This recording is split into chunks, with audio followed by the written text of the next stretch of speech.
Yo, what's up guys, hope you guys are doing good. So today we are gonna see, what if, Naruto x Kami x Yami and Shinigami, part 2, hope you'll enjoy this video. So before we start please subscribe to our channel and like this video. And I do not own this fanfic, also make sure to check out the author of this fanfic, Snipa, and support him for writing this awesome fanfic, link is in the description. So let's get into the video. A silver-haired kid was racing through the forest at speeds that could kill. Hopping from tree to tree, he looked very frightened, and the way he moved seemed to be that he was trying to get away from something.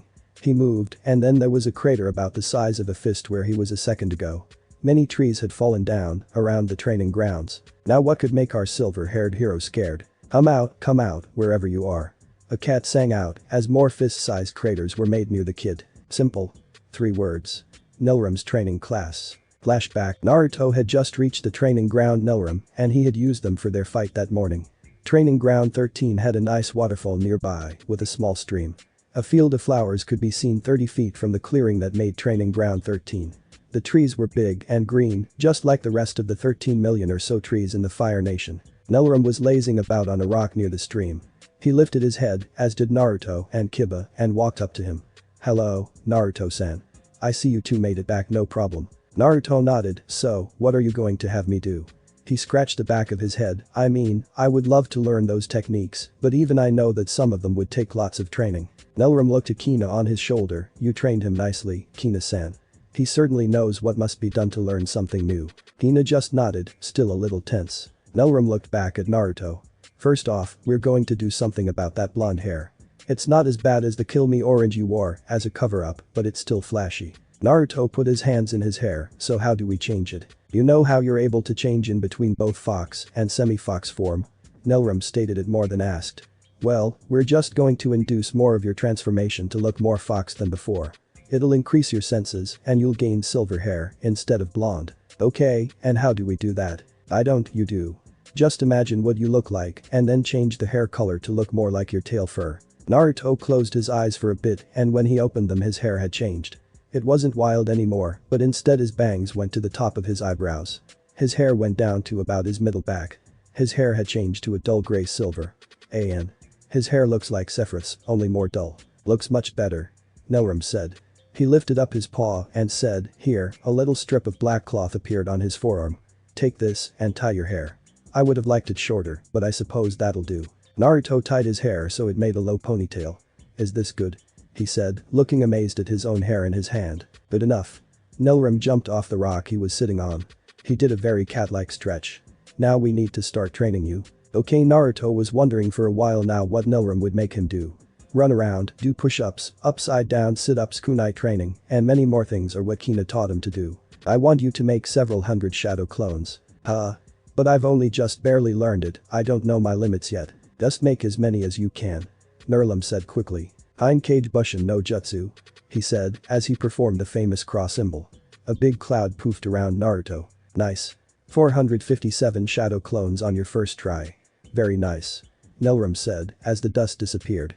"Okay, I want 200 of you to start to learn how to walk on water. Kina, you help them learn it. I want another 100 of you to do tree walking. No running at all. The rest of you stay here." A bunch of "hi" were heard and the clearing only had 158 left. Kina had left with the newbies in water walking to teach them how to walk on water. Nilram. Naruto started. "How's this going to help me train?" Nilram looked happy. "I'm glad you asked, Naruto-san. Did you know that each of these clones, when popped, will give you their memory that they learned in their lifetime?" "No." "Hang on a second," Nilram said. He closed his eyes, then opened them a second later. "Okay, what do you know now?" "That one of my clones was at the lake listening to Kina talking when you popped him, I get it now. Unfortunately, these clones will only give you their memories of how to do it. If you make them train physically you won't get the muscle tone benefit from it. You only learned that it was really hard." Naruto nodded. "And, as an additional note, all your memories will go to the remaining clones, as well. So if we just pop the leaders one at a time the other clones learn what the best did to get that way. Third Fang, I love this idea, thanks for letting me use it. If you have 10 clones and you train for 3 hours. Pop one, the rest learn what that one did and improve on it. Those clones will then train another hour or so to improve and you pop one every hour or so. In the end, during a 12-hour training period you've actually gained a total of 10,227 hours of mental work once the final one pops." That's equivalent to 853 days of 12-hour training periods by yourself. Naruto practically fainted at that number. You can speed up learning things by years in a matter of weeks with this process. But you have to remember, it's all mental work. Nothing physical, except for muscle memory, so you can learn katas and learn hand movements, too. Naruto was now drooling. Oh, the possibilities this one little technique held. So, what are you going to have these guys learn? Nilram smiled. Well, I wanted to show you leaf balancing. Huh? Leaf balancing? Naruto asked kind of numbly. Is that where I stand on one leaf and balance on one foot? He asked. Laughed. No. You, clone, come here. Said clone approached him. I want you to pick up a leaf and place it on your palm. The clone did so. Now I want you to levitate it using chakra. Naruto looked at him skeptically. The clone forced chakra into his hand and pushed up with it. The leaf was launched into the air. I said levitate it, not throw it into the sky. Nilram then popped the clone with something that looked like a haze. He turned to the rest of the clones. Now I want the rest of you to try and make a leaf levitate on the palm of your hand. As you saw earlier, too much and it flies, too little and it doesn't float. Now get to it. The Naruto's got to work. Now, Naruto. Nilram said as he turned to the original. I'm going to be training you personally. We're going to work on your physique and get you stronger and faster. I won't be turning up your gravity seal, as that is already pushing your body to its limits at 3.5x. I will be turning it up when you get older, though. At 3.5x his body weighs around 520 pounds. Any more and his growth will be stunted. Naruto nodded, so what are you going to do? Tell me, do you remember a girl named Anko? Naruto thought for a few moments. You mean the nice snake lady? Yes, her. Nilram said. Well, I've taken a liking to her training methods. And what are these training methods? Naruto asked. Nilram smiled. Then flashback, and that's how we learned how our silver-haired hero is getting his butt chased by a very deadly cat. Over the 2 months, Naruto was trained to the ground and then he was told to get up and train some more. Kina thought that the water walking and tree walking exercises were thoroughly mastered and she moved him on to the next chakra control exercise. Point balancing. If Naruto thought the first two were hard, he was in for a big surprise. He was expected to stand on the tip of a kunai planted in the ground, using only his chakra to keep him from getting impaled. Not only that, but hold a kunai with the tip of his fingers, essentially meaning he had 5 kunai balanced on each hand, again, using chakra to hold them. Of course, he was only expected to balance on the kunai first, but over time Kina added in the kunai to his hands. He lost many clones to this one, as Naruto clones would often lose control, and the kunai would either spike up into his foot or the clone would lose his hand. The scroll that the gods had given him made 3 new techniques show up on it. The first was a small Katon fire, which just made a small flame appear on his thumb. The second was a Suiton water, which made water move in many ways. Naruto learned that he could do it without hand signs at all. The third was a rather different one. It was a Futon technique that could make a vacuum in the air around him, like a shield. He had to do a lot of hand signs to get it done though. Of course, not all the clones working under Kina were on point balancing. The others were doing a new exercise that Nilram had called the chakra hop. Essentially, Naruto was to use only his chakra to launch him off the ground. At first, it's a little weird to get used to, but over time the clones got used to hopping off the ground with only chakra bursts. Soon, the clones managed to make a fun game out of it. Using the same amount each time, they would launch themselves as high as they could go and then do some air tricks. Most of the time, they would do flips, other times they would do gravity-defying poses in midair. I just thought of a way to do something cool with this one. You'll have to wait till the next time to skip the training period to find out though. On the other hand, Nilram had him learn something new altogether. At first he thought the leaf balancing was yet another control exercise, but he was soon told that it was the first step for, in the words of Nilram, 2 really cool techniques. So Naruto didn't complain. He was expected to balance leaves on all 367 points on his body. Normal humans have only 361, but an extra 6 were on his tail. Meanwhile, the original Naruto was trained with, not only by Nilram, but also Anko. Nilram had bumped into Anko one day, and he had asked her to help him train Naruto. So he not only had 1, but 2 sadistic beings with sharp pointy attacks chasing him. Needless to say, Naruto learned very fast how to dodge. He had also been getting faster in both speed and reaction time wise. He was also being taught how to sharpen his already heightened senses even further through meditation. When Naruto asked why, Nilram just said something about tunnel vision and smelling things like glass. Naruto didn't know what Nilram meant. Nilram knew this and decided to teach what he meant about tunnel vision. Nelram told Naruto to deactivate his gravity seal and then told to take all his chakra out of his eyes and then run as fast as he could in a straight line. Naruto ran into a tree about 100 feet away from his starting point and both Kina and Nelram were laughing so hard that people in Konoha could hear them.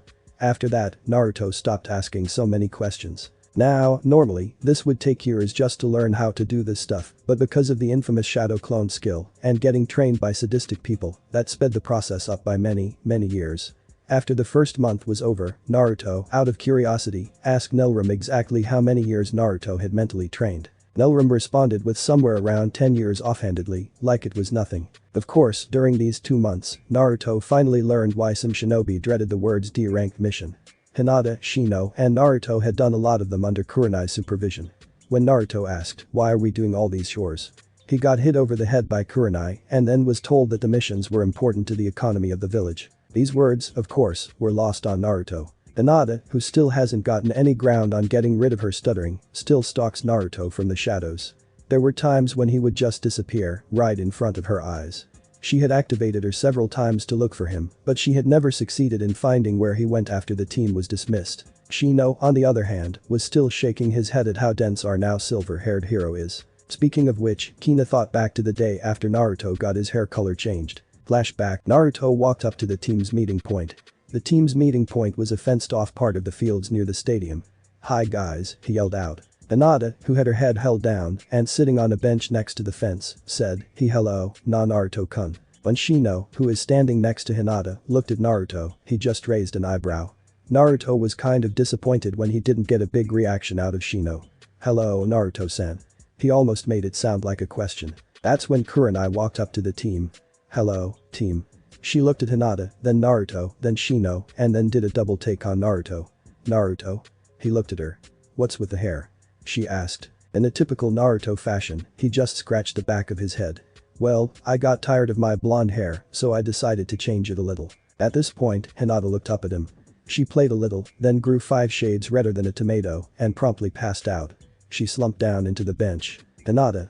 Naruto yelled out. She would always turn red around him, but she rarely passed out now, but this was even faster than usual. "Ah, don't pass out on us now, Hinata-chan." He shook her a little. "Naruto, exactly how did you change your hair?"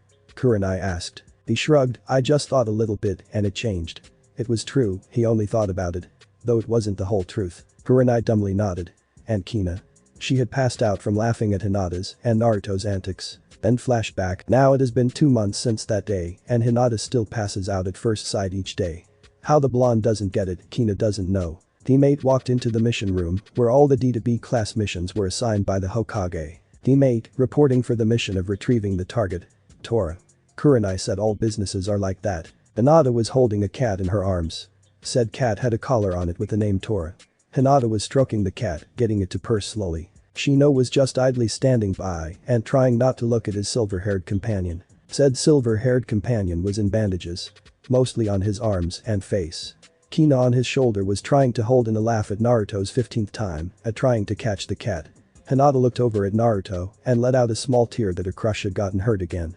Kina, for the 15th time, felt a weird chakra crawl off of Hinata when the girl was sad. She couldn't place what the chakra was. Hinata turned around and handed the scared stiff cat to its owner. Daimyo's wife then crushed the poor cat in her bust, paid the Hokage, and left. Naruto then mentally counted down. 3, 2, 1. There was a loud cat screech, the sound of something breaking, and Daimyo's wife yelling out, "Come back, Tora," as she chased the now free cat down the hall. Naruto sighed and looked back up at the Hokage. Sarutobi just chuckled. "Well, seeing as how you completed the mission so fast, I can assign another one today." "Great, what are they, Hokage-sama?" Kurenai asked. "Well, we have gardening, painting the house, babysitting, catching Tora, again, walking the do." "Enough," Naruto whispered, "I'm tired of these missions. When do we get to do a real mission? I want to do something that has to do with shinobis. Not some chores." Naruto would have yelled out, but for some reason, he still couldn't yell anything. "Naruto," Iruka started, "don't talk back to the Hokage like that. You aren't being assigned anything more than this because you aren't experienced, I'm still tired of all these chores." Naruto said. "Give us a mission that's worth my time, or don't give us one at all." The Hokage chuckled. "Well, if that's what you want. All of you come here tomorrow, pack 2 weeks worth of supplies. I'll give you a C-ranked mission then." Iruka and Kurenai looked at the Hokage like he had grown another head. Okage-sama, with all due respect, I knew these genin in the academy. They're just fresh out of there and you want to give them a C-ranked mission. Iruka, are you implying that Kurenai has not trained them at all and that you undermine my judgment? The Hokage asked. Iruka started to sweat, not at all, Hokage-sama. Sarutobi puffed out a bit of smoke. Still, it is up to their instructor whether they can accept it or not. Sarutobi smiled. At that point, all three genin looked up at her expectantly. She made a sour face at Naruto, but then said, we'll come in tomorrow and hear the details before we accept. Naruto was happy. At least she was thinking about it. The group then bowed before the Hokage and left out the door. Outside the door, Team 7 had been waiting. Before the door closed, Naruto could hear the Hokage say, now, you asked for a C-ranked mission yesterday. Your mission is to escort a bridge builder to Tazuna. A man went into the room and the door closed. He had been told to pack the stuff needed for a week and then was dismissed for the day. Naruto had run all the way to the training grounds where Nelram was waiting for him. Hello, Nelram greeted me. I see. You're going on a 2-week mission tomorrow. Well, we'll do some light training today. He nodded to Anko. Sorry, Anko-san. Anko looked a little bit sad. Oh. I wanted to get him today. She knew all about Naruto's secret and she was trusted by the group to keep said secrets.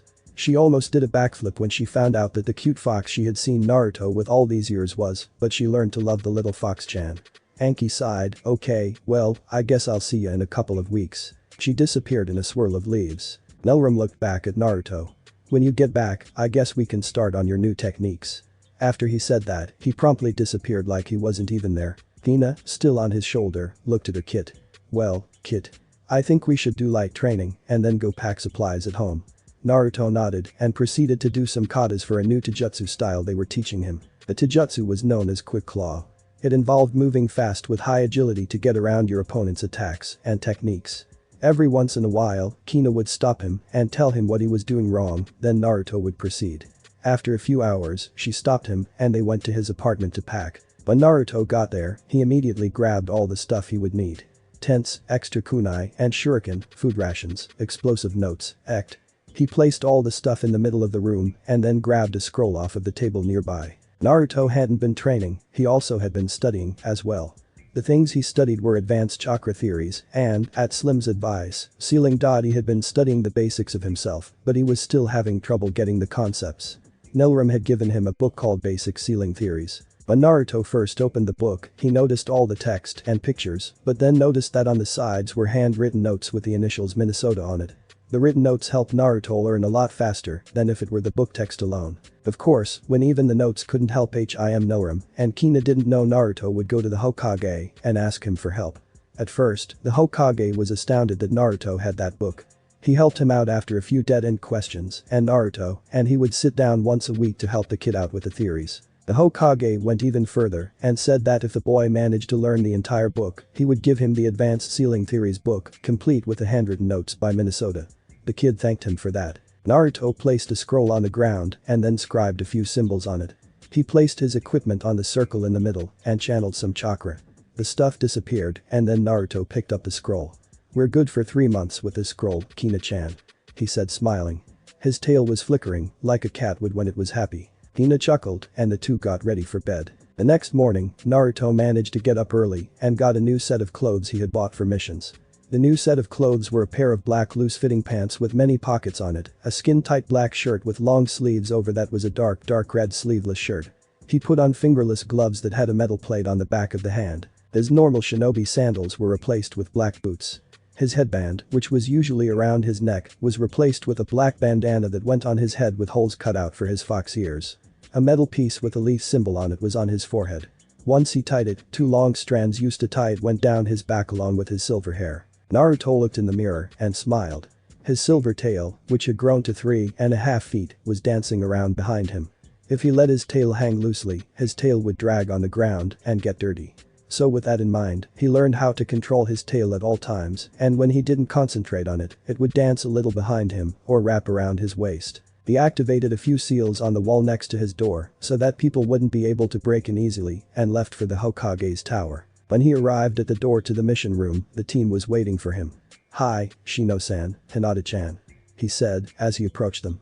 When they looked up at him, Hinata grew 5 shades redder than any other time he's seen her and she promptly passed out.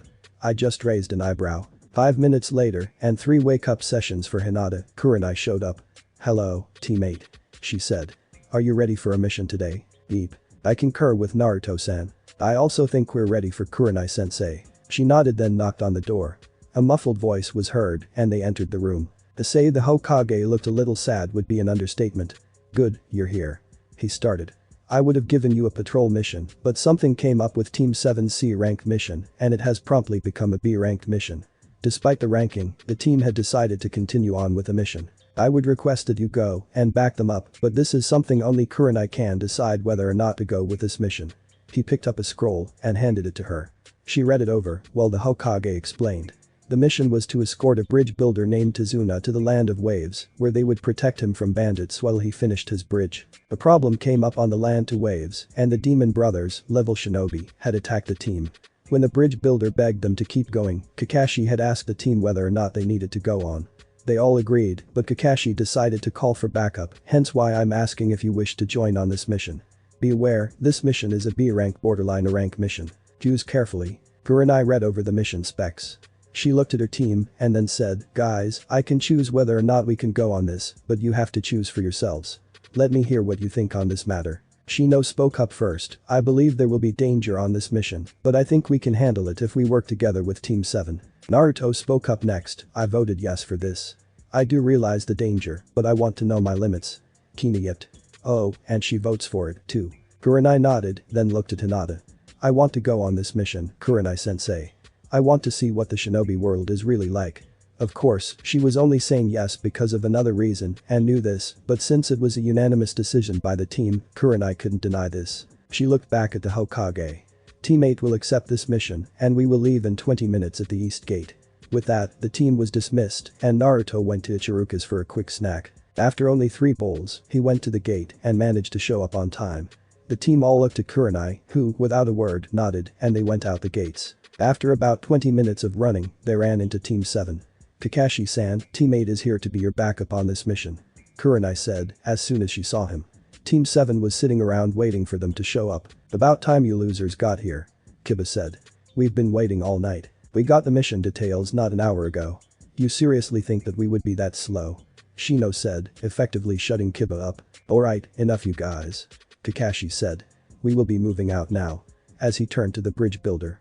"Kurenai, I assume you've been given all the mission details." "Yes, and we understand that this is a B-rank borderline a rank mission. We will help you out on this mission," Kurenai responded. Kakashi pulled Kurenai off to the side. "Alright, I need you to tell me about each of your team members' specialties." Hinata is an expert tracker and has a deadly close range to jutsu. She pointed at the pale-eyed girl. Shino is a bug user and is both a close range and mid-range fighter. He can also track using his bugs.she said pointing at Shino. And Naruto is a close range endurance fighter. He can also track and gather information with his clones. Kakashi nodded. Sasuke is a close range fighter with a few ninjutsu to back him up at mid-range. Sakura is our group strategist, though she is a bit slow. And Kiba is yet another close range fighter along with an expert tracker. Kakashi said. "That makes you and me the only long-range capability users in this group." Naruto smiled. He didn't know just close range to jutsu.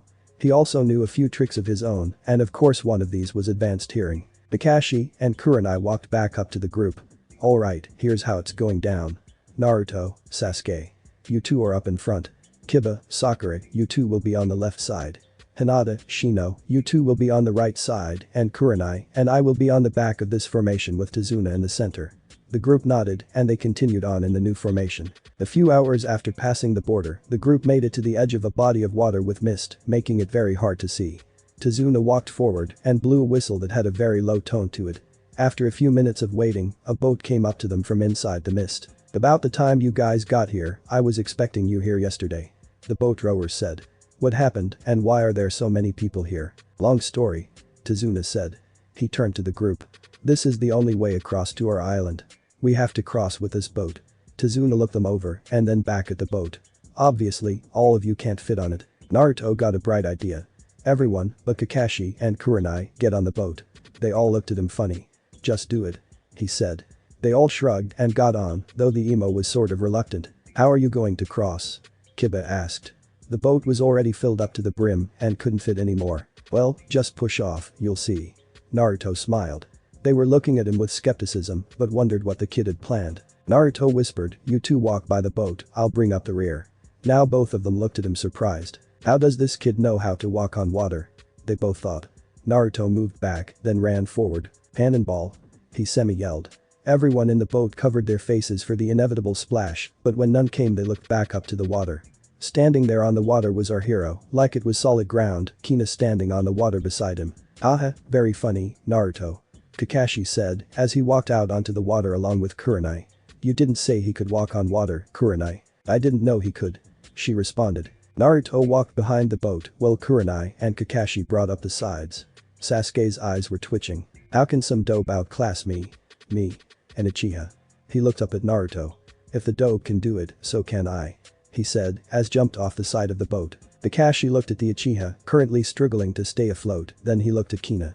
"In all my life, I've never seen a fox pass out from laughing and still be able to stay afloat on the water," was all he said about the situation. Kurenai was giggling, Shino was trying his hardest to suppress a laugh. "Sasuke-kun," Sakura yelled out as she tried to help the boy back into the boat. "Be quiet, all of you," the rower said. "Gato has eyes everywhere. Why do you think I'm rowing instead of using a motor?" The group immediately got quiet. "We should be approaching the bridge soon," Tazuna said. That's when a large shadow appeared in the mist. "Whoa, that huge," Sakura said. "Hey, old man," Naruto started. "You wouldn't be compensating for something, would you?" Tazuna grunted and Kiba snickered at Naruto's comment. When they reached the ground on the other side of the water, the group got out and said goodbye to the rower as he disappeared in the mist. "Naruto, make a few shadow clones and send them out to search. I have an ominous feeling about this mist," Kakashi said. "Hinata, please search with your eyes while Shino uses his bugs to scout. Kiba, I want your nose on high alert."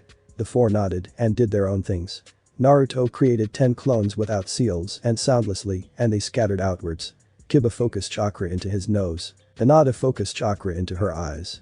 Shino just stood there but bugs were walking away from his feet. The group walked on for a little while.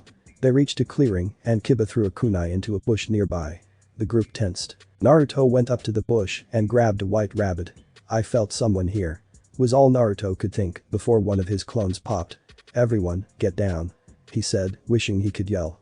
No faster than the words got out of his mouth, then the group lunged for the floor, with Kakashi bringing Sakura down and Kurenai bringing Tazuna down. The blade spun over their heads, narrowly missing Sakura by a literal hair. The blade spun upwards and lodged into a tree. A man appeared on the big blade. He had leg and arm warmers on his legs and arms. He had white camouflage pants and bandages on his face. He didn't have a shirt on and a lone strap was going across his chest. Zabuza Mamachi. Nukenin of the Land of the Mist. A ranked in the bingo book. Kakashi called out. "Ah, copy ninja Kakashi, Jinjutsu Mistress Kurenai. What a welcome it is to see you all here, just for me," Zabuza said. "Now, I would love to play with you, but I have a job to do. Hand over the old man and I'll let you go freely." As he released Kai. Everyone but Kakashi, Kurenai and Naruto froze. They couldn't breathe. "So this is what it is like, this is a real battle," Uchiha thought. "I cannot let you have the old man, sorry Zabuza," Kakashi said as he raised his hand to his headband. "Ah, the fabled Sharingan. I'm so honored you would use it so soon," Zabuza mocked. Sasuke looked at his teacher. "He has the Sharingan. But how?" "Listen up, Genin," Kakashi said aloud. "You stick to guarding the old man while we take care of Zabuza. You are to not interfere, this is not your fight. Do you understand me?"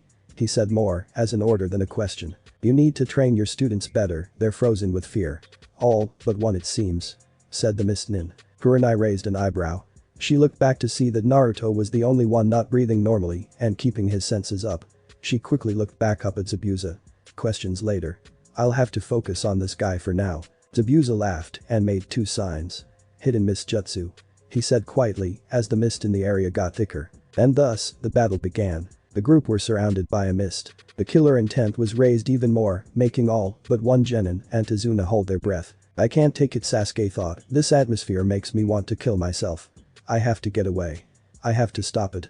He brought out a kunai to stab his own throat. "Sasuke," Kakashi called out. "Don't worry, I'll protect you with my life, I won't let any of you die." With that the Genin breathed easier. Naruto, on the other hand, was trying to pinpoint the enemy's location. A mocking laugh echoed in the air. "There are 8 places in which you can hit to kill. The brain, kidneys, spine, liver, lungs, clavicle vein, jugular vein, and the heart. Which one will I go after? Naruto, as hard as he couldn't pinpoint the man's location. It was like the fog made an echo sound all around him. Sure, he knew the Futon, but only minor ones. None of the ones he knew could displace enough air around them to lift the mist. He suddenly felt a bigger presence behind him. Now, the old man will die. As Zabuza let his presence be known to be inside of the formation, Naruto froze. How did he get there? His mind screamed. Just as Zabuza was about to deal the fatal blow, Kakashi stabbed the Nukenin in the back with a kunai. The Nukin just chuckled. Good job, copy ninja. Kakashi's eyes went wide. Why? There was water, not blood, leaking out of the Zabuza. Of course, he didn't get in the middle of our formation, he just made a clone pop up here.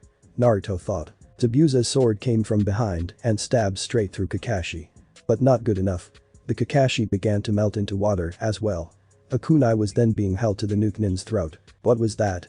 Kakashi asked rhetorically. Zabuza chuckled. To have been able to copy my water clone technique at just a glance.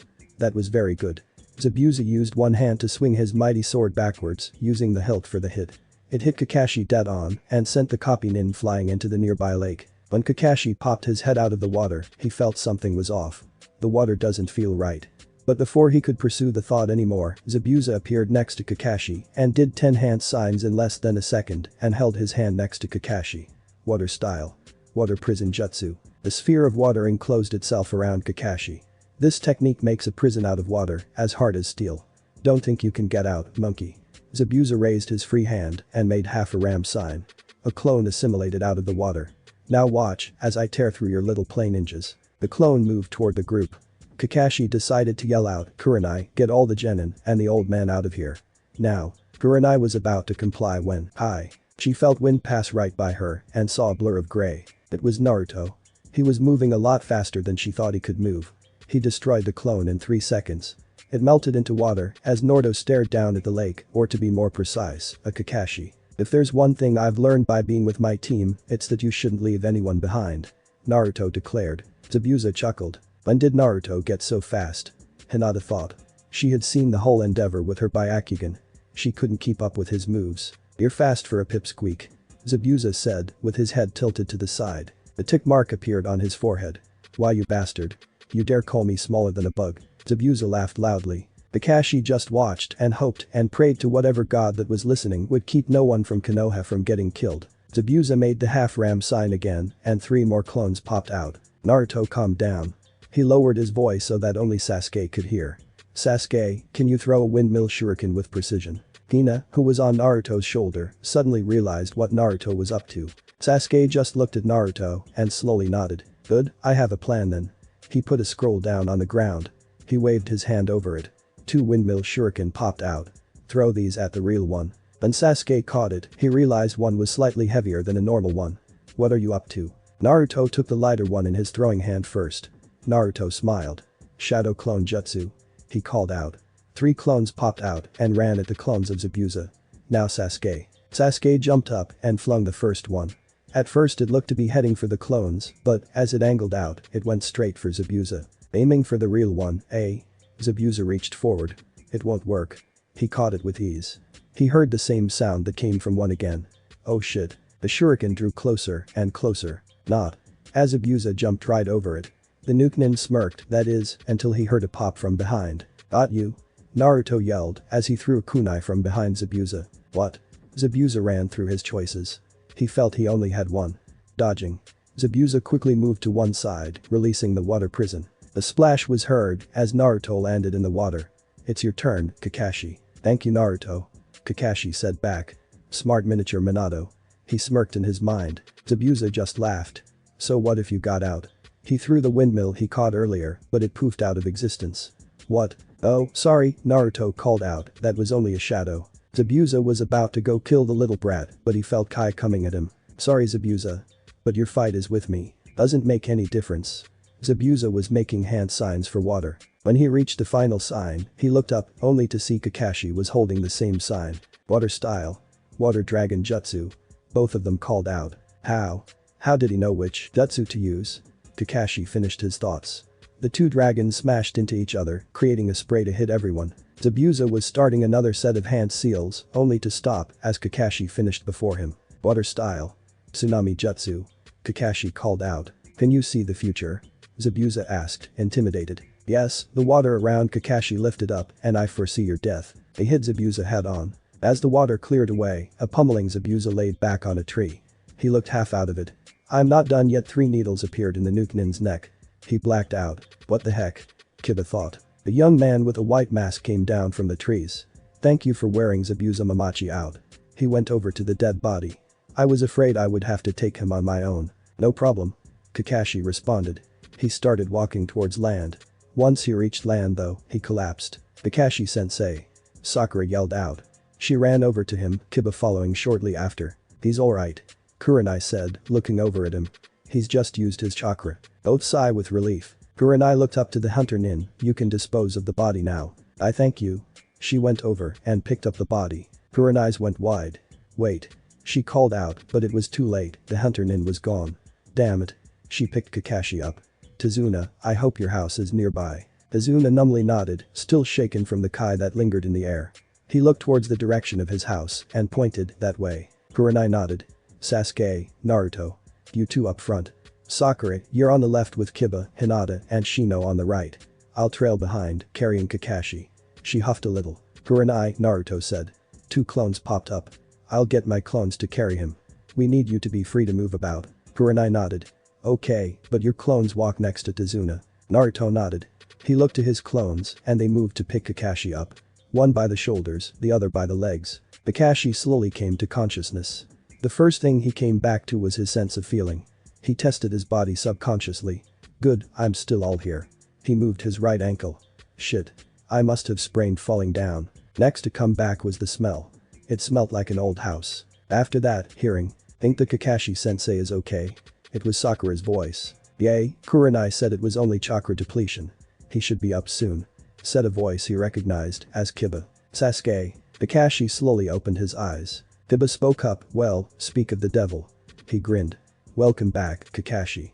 Had a nice nap. Kakashi slowly got up. He winced once. Great, chakra depletion, plus Arnis. Just great. He thought sarcastically. He looked around the room. Where's teammate? He asked. Kiba jumped for a second. Whoops, almost forgot, I'll go get Kurenai. She wanted to talk to you as soon as you got up. Kiba left the front door. How long was I out? A couple of hours. Sakura said.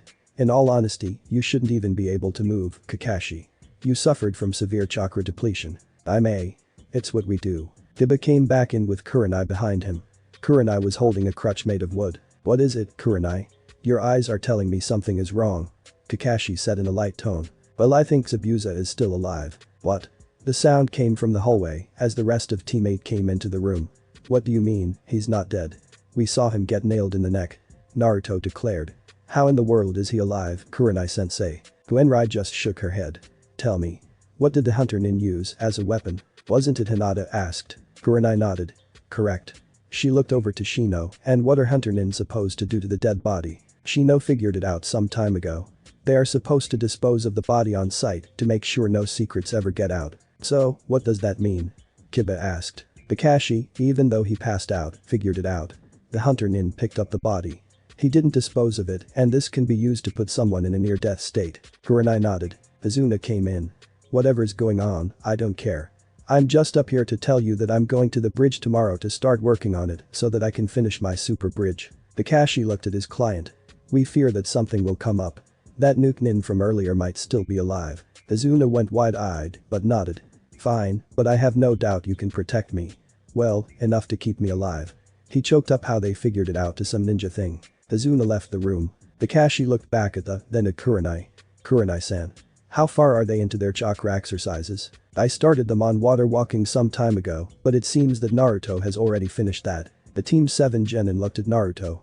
What do you mean chakra exercises? Kiba looked at Kakashi. I thought we already learned how to use chakra. Kurenai looked at Kakashi with surprise. Just what have you been teaching them, Kakashi?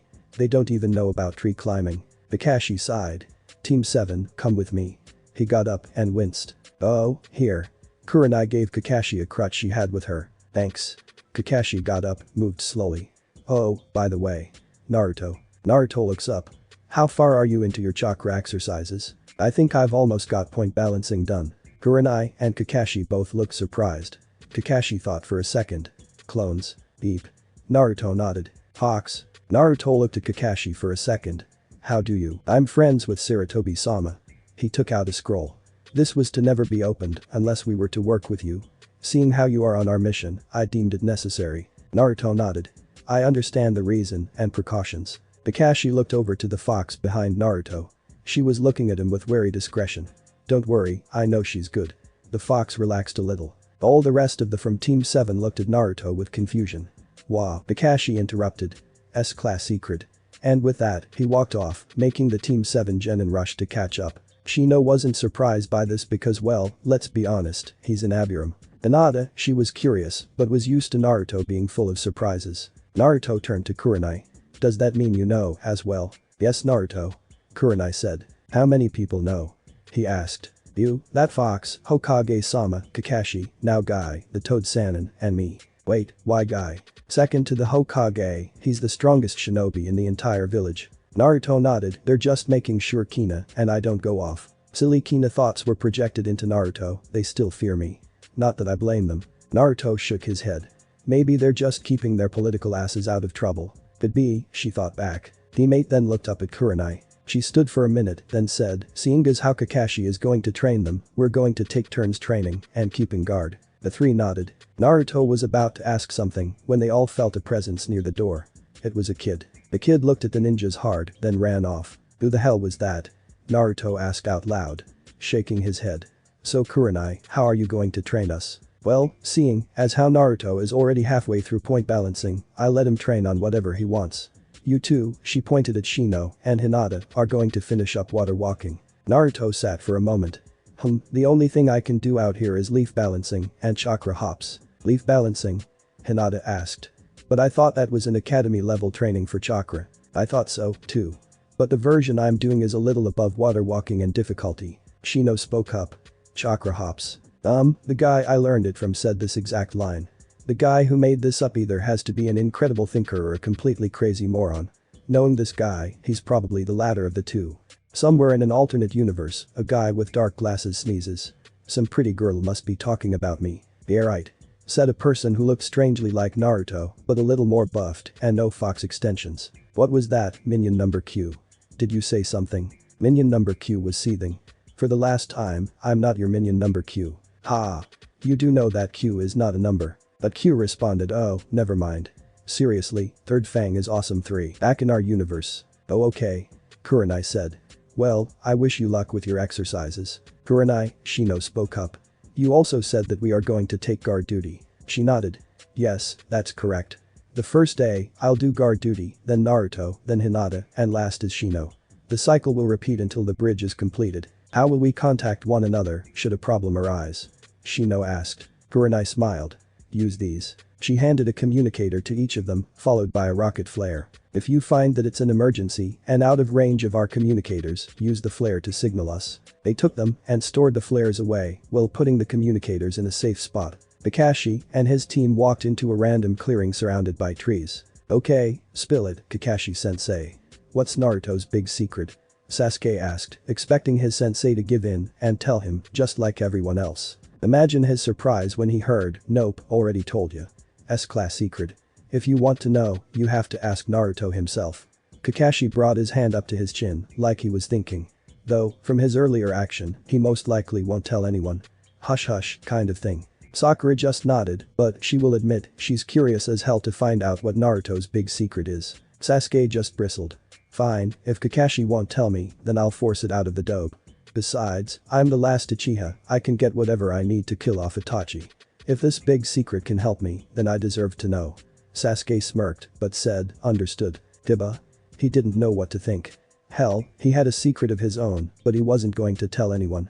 So why should he make someone else tell their secret? I know, he's somewhat uke, but I'm making him a level thinker when he's not riled. Kakashi then began to say, well, we're going to learn some chakra control exercises. He paused knowing there would be some questions. He wasn't disappointed. What do you mean?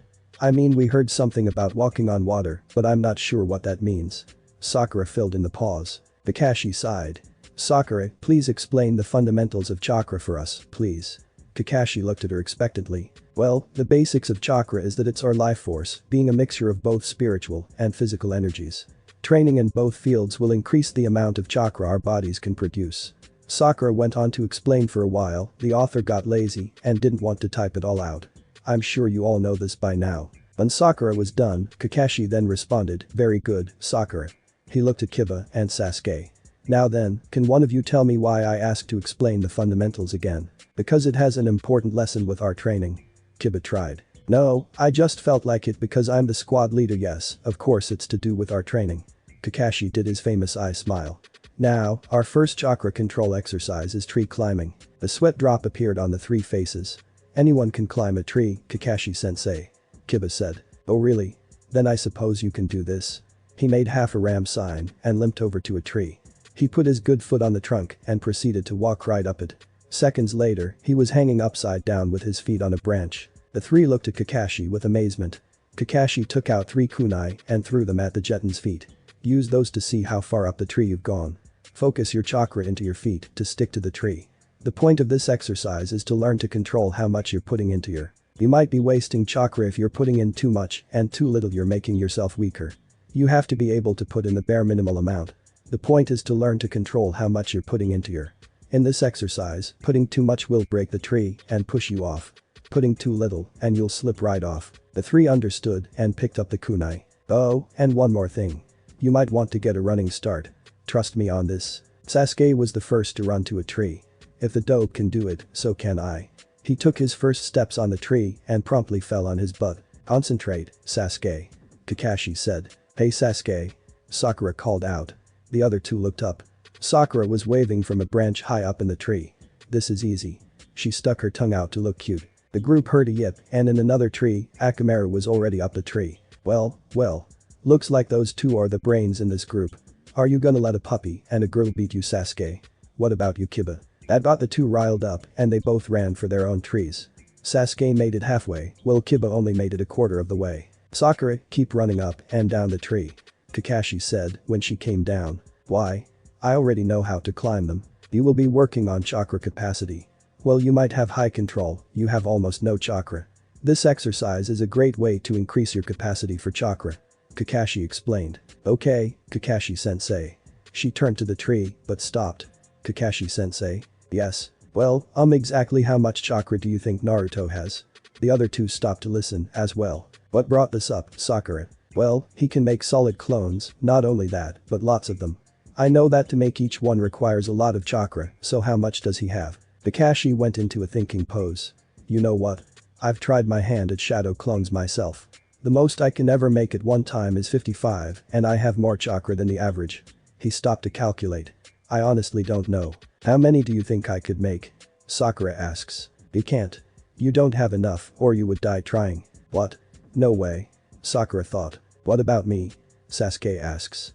I bet I can make more than that dope. Well, considering the amount you have, maybe 5 at most, then you would fall over from chakra exhaustion. Kakashi said. Sasuke's eyes twitched. What? That Adobe can make more than me. What about me? Kiba asks. 3 maybe. Kakashi responds. How many can Naruto make? Sakura asked. I don't know. During the fight, he made 6 shadow clones and he didn't even break a sweat. He also did it seamlessly, which means that he used more chakra per clone. Other than that one fight, I haven't seen him use them at all. If you're wondering how many I can make, said a voice coming from behind them, I'll tell you. Naruto appeared behind them. Spill it. How many can you make? Sasuke asked, eager to know how many the dope could make. Geez, pushy. Well, if you wanna know. He makes his foxy grin. 893 is my max, then I have to take a break for 3 hours. Kakashi wasn't very surprised. Well, that would put you at cage level. The others, though, had their own reactions. Sasuke was seething and, to be frank, his mind was calling bullshit. Kiba just stared blankly. He just couldn't register that many Narutos at once. Sakura just went hysterical. Here she couldn't even make one and Naruto could make hundreds at a time. Fascinating, Naruto. Kakashi spoke up. What's the power level of each clone at your max? Only 50%. I can only make 2100% clones though. Kakashi whistled at that. He was thinking maybe each at 40, but at 50? Why such a big difference in quality and quantity? Sakura asked. Kakashi explained. Here's why he can only make so many 100% clones. At 50%, the chakra network is only partially developed. Meaning it's more of a punching bag than a hitter. Each clone can only last 8 hours at the maximum before they would need a recharge. Their speed is lower and each of them only has partial intelligence compared to the original. Also, if they take a hit they poof. At 100% though, the chakra network, brain power and speed are exactly like the original. The durability at 100% has also skyrocketed.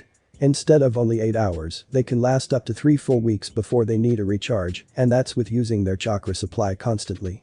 They can also take a beating before they disappear. Even fatal wounds won't make them disappear immediately. They can also bleed quite nicely. So how many can you make, Kakashi-sensei? Sakura asks. I can make 3 100% shadow clones, then I won't have enough for any more. Kakashi says. How can you make it more proportional to Naruto? Sakura, already having done the maths. It's because I have a higher chakra control than Naruto. He's only a point balancing, which means he's at a level in control. I, on the other hand, have completed waterfall climbing and shunshin jumping. Which are, and levels respectively. What's cage level then? Sakura was full of questions. I don't know. He lied. There probably is one, but it's either kept a secret due to being dangerous or for some other reason. Actually, the cage level 1 isn't even the hardest. The cage level 1 is lightning surfing. The super cage level is lava moving, but I won't tell them that. But Naruto already knew all the levels due to Noram telling him. He could take a hint though, he kept quiet about them. Well, that's enough clones. Kakashi said, bringing them to attention. Go back to your chakra exercise. He looked back up or down as he was still hanging upside down at Naruto. What do you need, Naruto? I assume you didn't come here to brag. Naruto nodded. He held up a piece of paper and handed it to Kakashi. He read what was on it and then looked at Naruto. Tell Kurenai I understand and will concede to this setup. As the paper burned in Kakashi's hand, Naruto nodded and took off. Naruto reached back to the house. He looked for Kurenai and found her in the kitchen with Tsunami, Tezuna's daughter. Kakashi said, and Naruto imitated by placing his headband like Kakashi and putting his hand over his face, I understand and will concede to this setup. Tsunami giggled and Kurenai responded, alright thanks Naruto. You can go train now. Just remember that the day after tomorrow is your turn to guard, so take tomorrow easy. Naruto nodded and took off running. That Naruto is a funny character. Tsunami said. Yes, he is. He was known as the prank master back in the village. Was it? He graduated from the academy and stopped pranking. Though his final prank was quite funny. Really? What was it? Flashback. The sun rose over the village. The villagers were just getting out of bed to start the day. The ninjas were already up and jumping around the village. Why? Because they were chasing an orange blur. The citizens didn't think much of it till they saw the monument. Several of them gasped, while others were laughing their butts off. Why? Because the faces each had paint on them. The first one, representing the first, had green tree-like designs coming out of his nose and leaves for eyes. The second, representing the second, had blue paint going down the face from the eyes, making him look like he was crying. He also has greenish-bluish paint coming out of his nose, going down. The third one, well, he had glasses on him, rosy red cheeks, buck teeth, and pimples all over his face. Fitting for the one known as the professor. The fourth one was probably the most demeaning. The fourth one had rosy red cheeks, red lips, eyeliner marks, and for the finishing touch, white powder all over his face. Making him look like a geisha. They never did catch him. Then flashback, Tsunami giggled.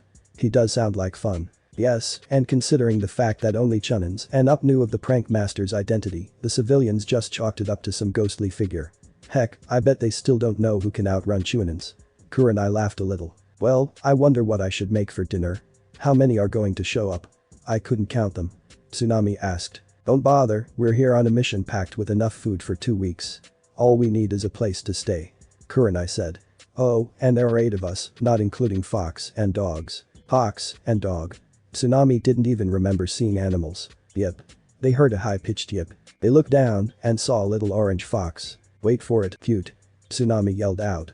She bent down and grabbed the fox and pulled it into a bear hug. What's her name and who owns her? How do you know it's a girl? Kurenai asked. You silly, only girls can be this cute. Tsunami giggled. He. Kurenai laughed nervously. Her name is Kina and she belongs to Naruto. She looked at the fox.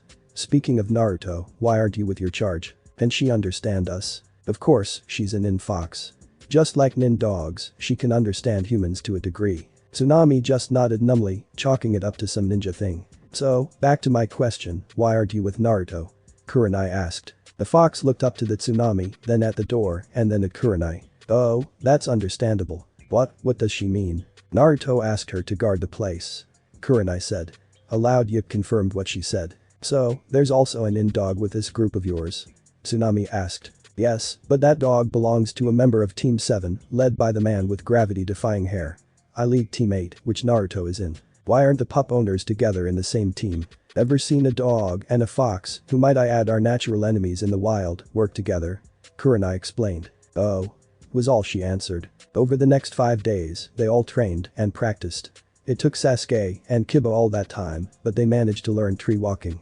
Kakashi told them to keep going until they perfected it, meaning they could walk on a tree like him. Both Hinata and Shino managed to perfect water walking to a degree that they could do it without thinking. Sakura had practiced until she could walk for 15 minutes straight. Naruto had practiced leaf balancing only.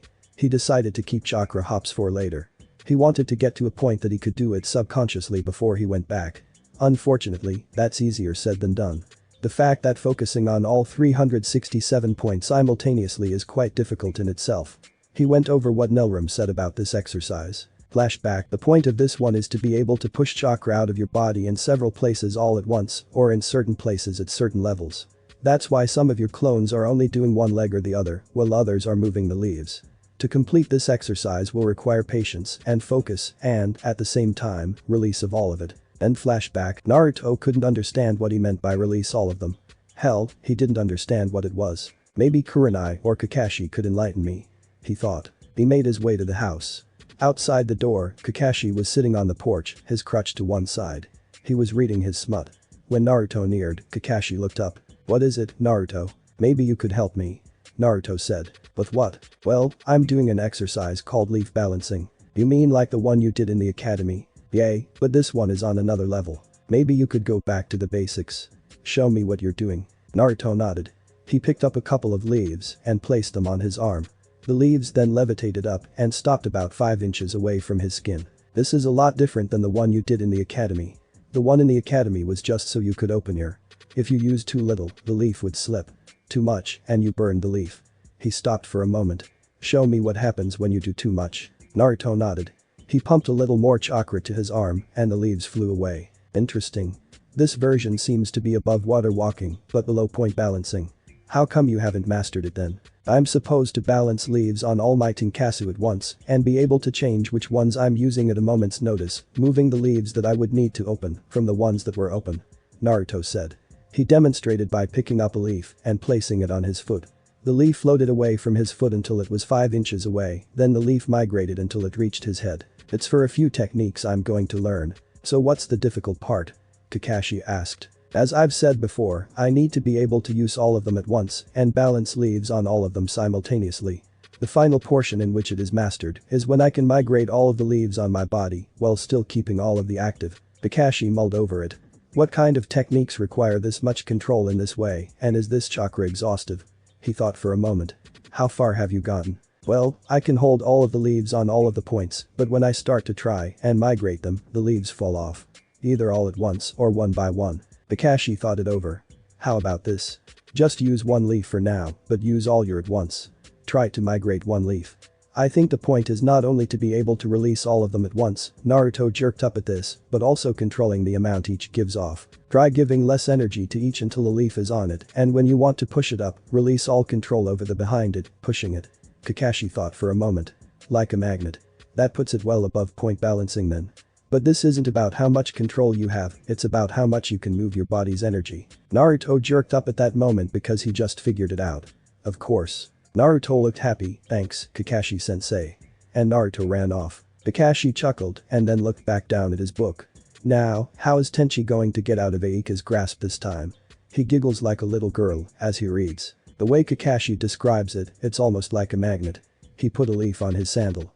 Okay, let's open all my, and the leaf floated 5 inches like before, but this time it was moving a tad bit slower. Come on, keep it all together. Keep lowering and raising the amount. He worked at it until the leaf blew away from his waist, being that he accidentally pushed too soon. Well, at least I got the basics now. Shadow clone, Naruto whispered. 100 clones were made. Let's get to work, guys. The clones all nodded and found a tree to pick leaves off of. Haku lived a simple life. She killed people, picked herbs, healed her master, killed on her master's whim, and protected her master. Yeep, pretty simple. At the moment, she was out picking herbs for her master. Her master was still recuperating from the fight that happened 6 days ago. With the herbs she picked, he would be up and about and at 100% by tomorrow. She walked along till she saw something that stopped her. She reached a clearing that had leaves littered all about. The trees were almost bare. In the middle of the clearing slept a silver-haired boy covered in leaves. He was sleeping so peacefully. He had fox ears and a fox tail. She then noticed something.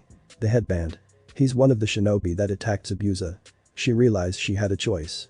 To walk away and potentially let this one go free or to try and kill the enemy right here and now. But no natural ninja would sleep unguarded. She thought and looked around. She saw a cute little fox curled up by the silver-haired boy's leg. The fox was watching her warily. I might as well and try. She thought, cursing herself for leaving the mask at the hideout. Careful. She thought as she approached the boy. She got 5 feet from the boy when she heard him talk. Hello. He said, his ocean blue eyes staring at her. He was breathing peacefully. Why are you sleeping out here? It's dangerous. She asked innocently. The boy smirked. I was training. I guess I passed out. Are you a ninja? She said, pointing to the headband, again acting innocently. Yep. I'm training to get stronger. Why? She asked, this time for real. Why? Because isn't that what ninja do? He paused for a moment. What's a girl like you doing out here all alone? She responded. I'm gathering herbs for my friend. He's sick and he could use them to get back up and running. Could you help me gather herbs? She asked. Maybe I can gain knowledge from him. Naruto nodded. Sure. They worked at it for an hour. She had a full basket. Thanks for your help. May I ask your name? He smirked. Naruto Uzumaki. And what's yours? Haku. She smiled. She paused for a few minutes, contemplating whether or not to ask. Do you know what true strength is? True strength? That stopped him. Yes. Do you know what it is? No, could you tell me? He asked innocently. Tell me, do you have anyone precious to you? What do you mean? He asked. People you would die for. A person you would help no matter what. Naruto stopped for a moment. Kina, Hinata, Kurenai, Shino. Those were all the people who liked him for who he was.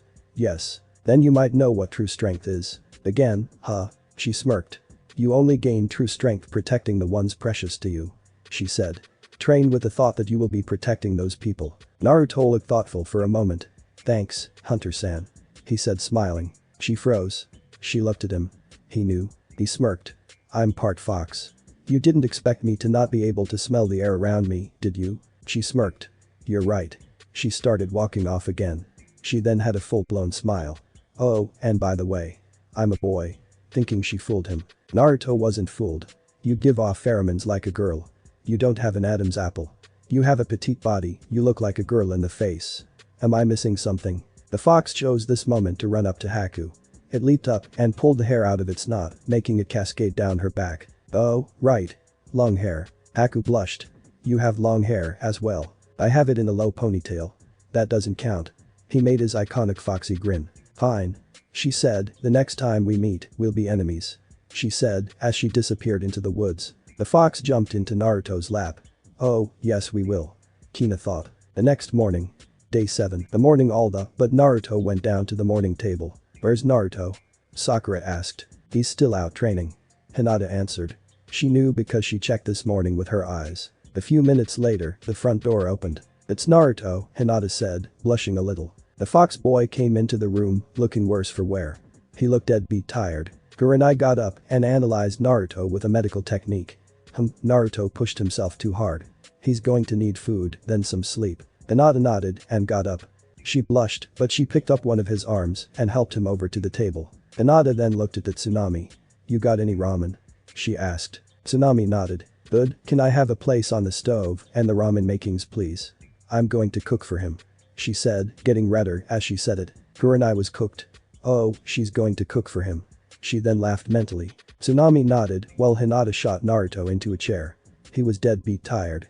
He flopped his head onto the table like it was his pillow. Hinata grabbed several spices and some meat. She cooked it for a while. She grabbed a bowl and then put the cooked ramen into the bowl. Naruto, at this point, was drooling from his mouth despite being out of it. She walked over to the table and the rest of the people in the room, like it was a miracle, Naruto came back from the dead and grabbed the bowl. He slurped it down so fast they were almost sure he would choke. It was so delicious. He said in a sleepy tone and promptly fell asleep. Hinata was blushing. He really liked it. I have to thank AM-chan for teaching me later. She smiled. Hinata, Shino. Could you drag the fox boy upstairs please? Kurenai started. He's obviously too tired to do anything. Where's Tazuna? Sakura asked. He's with Kakashi at the moment, at the bridge. Tsunami responded. He said he wanted an early start today. The group nodded. Understanding. The sooner he finishes, the sooner we can get out of this backwater town.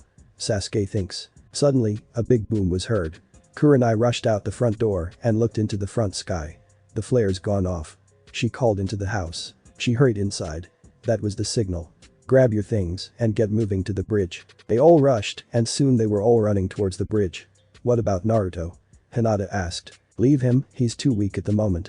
Kurenai responded. Sasuke smirked. Leave it to the dope to wear himself out. Hina sat on top of Naruto, a bed in the second story room. As she transformed more of her in his body to chakra, she thought about the third day they were here and how well he controlled himself. Flashback Day 3. Everyone but Naruto and Tazuna were sitting at the table, waiting for their charge to come back. The front door was opened. Hey, I'm home. Tazuna called out as he entered the kitchen, Naruto following right after. Hey, Dad. She called back. How is the bridge? Super.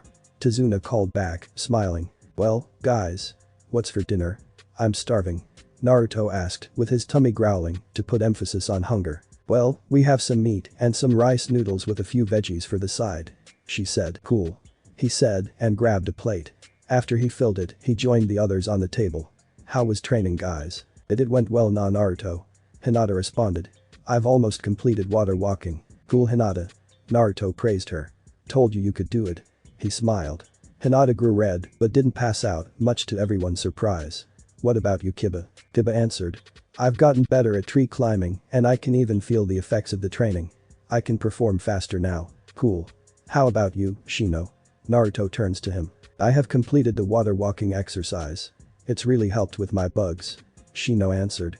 He's gotten used to Naruto talking to him. Naruto turned to Sakura when they all heard a voice. The little kid was standing in the doorway. Inari looked at them hard. Why? Why do you train? You can't beat Gato. It's futile to even try. Why? Naruto answered. Because we're ninjas. It's what we do. Complete missions, save the weak, fight the strong. It's pointless. No matter how many times you try, you can't beat him. He yells out. I don't know why you're underestimating us or overestimating Gato, but I can logically assure you. We can take on Gato. Shino spoke up. Kiba turned to Shino. Dude, that's the most I've ever heard you talk. Listen kid, we've all suffered a little here. Naruto said. I've been beaten many times in my life. So don't go saying we don't know what pain is. Oh, yay. You don't have a scar on you. You don't know what we've been through. The suffering we've endured. The boy started to whimper. Then he steeled himself and stared at the group. I bet none of you know pain. You all just came waltzing in like you owned the place. You all lived in your sheltered little homes. I bet you don't even know what suffering is. Kurenai, Kakashi and Kino all thought the same thing. Shit. They both moved to grab Naruto, but the boy slammed his hand onto the table and stabbed a kunai through it. I don't know what pain and suffering is. He said in an almost hysterically quiet tone. I don't know what pain and suffering is. His voice became deeper and louder as he spoke. The kai coming from him was a huge amount and Felt pulled his hand off of the table and showed them all that the kunai went straight through. Listen, boy. I don't know what kind of life you live, but you should remember one thing. I've been tortured, mutilated, beaten to a pulp, and almost killed 15 times before I was 5 years old. He took the kunai out. He balled his hand into a fist. Now, count to 20. They did so silently. He was glad he could find a moment to calm himself. 20, Kakashi called out. He knew what was going to happen. Naruto opened his hand and wiped the blood off. What was shown is that the hand was perfectly healed. No marks whatsoever on it. Listen kid. You shouldn't think that you had it worse than anyone else. Because I can assure you, there is someone out there who has suffered more. If you don't want to feel that suffering, then do something about it. Don't just sit there and sulk. Do something to change it for the better. Don't hide behind the excuse that your dad died. They talked about the kid's dad on the first day there.